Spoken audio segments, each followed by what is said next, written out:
growing up, we have the Bible stories read to us as kids, and we go to church, and we hear about all these things. And I did believe it. I really did. I believed in the Lord, and I didn't have any doubt. But when you're able to go over there and personally see these things for yourself, it really brings the Scriptures to life. And it just solidifies it in your mind. It makes it more clear. And it's a powerful tool when it's used to witness to others, because you have your own experience to share with somebody. So it definitely has strengthened my faith, definitely. And I've never met a man like Ron Wyatt before. He was my closest friend. And I miss him dearly, but I know that one day I'll see him again. One of his last words before he passed away, I talked to him a few hours before he passed away, and he said to continue on, be faithful, and that one day he'd see me again under the tree of life and all of us. And so that's what I'm looking forward to. And the important thing is for us to be faithful, continue on with His work, and with God's work in general, and ask that the Lord give us a character that can be molded and shaped for His service in whichever way He sees fit. And we live in exciting times, and I'm glad that all of us can be a part of it. Do you believe that Ron Wyatt found the Ark of the Covenant, and what makes you think so? Okay, if you do, let's stop there. You want to cut the tape for a minute here? Sure. I got to think before it. What?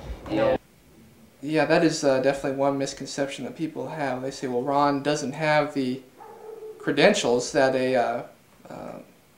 an archaeologist would have today. He didn't have the schooling. He doesn't have the PhD. But we can look down through history and see that God doesn't always work with those that are, quote, the learned of the day. We can go back to the Bible, to Jesus' time with the disciples. Now, Jesus could have taken 12 disciples from the quote, learned from the day, the Pharisees and the scribes, but He was looking for people with the right kind of hearts that He could mold and shape. And so as far as with Ron, I believe God picked Ron. Ron was a very humble man. And He could have picked anybody, like what Ron said. He said he chose the weak. He considered himself that, and Ron was a very, very gracious, very humble man. I made a trip with Ron in 1994, the fall of 1994, once in November and again in December of that year, to Qumran, where the traditional Dead Sea Scrolls were found. Ron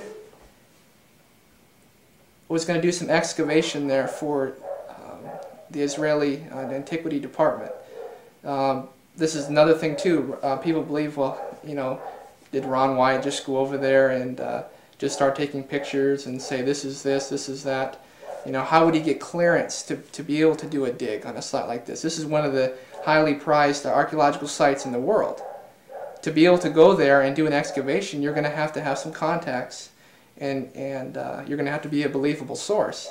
And so Ron was commissioned by the Antiquity Department to do a dig in that area, possibly to find if there's any more scrolls of any sort, if there's any archaeological relics still there before they were going to turn this area over to the Palestinian Authority.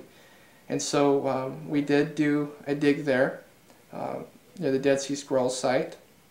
I spent a few days there. We dug a tunnel back about 30 to 40 feet. I don't remember exactly the distance.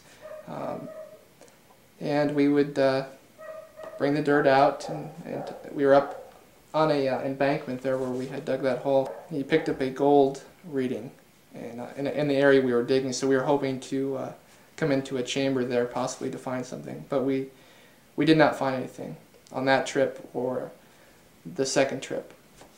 We had it. Go ahead. I understand an official came and up to you and... Yeah, I'm not sure what his position was, but an official came down in a Jeep and talked to Ron and to see how things were going. And we didn't have any problems. There were tourists above watching us work, so I thought it was quite ironic that here Ron Wyatt, not a quote learned, educated archaeologist was digging holes in one of the most revered archaeological sites in the world. So that will tell you something about Ron. I think it really definitely boosts his credibility.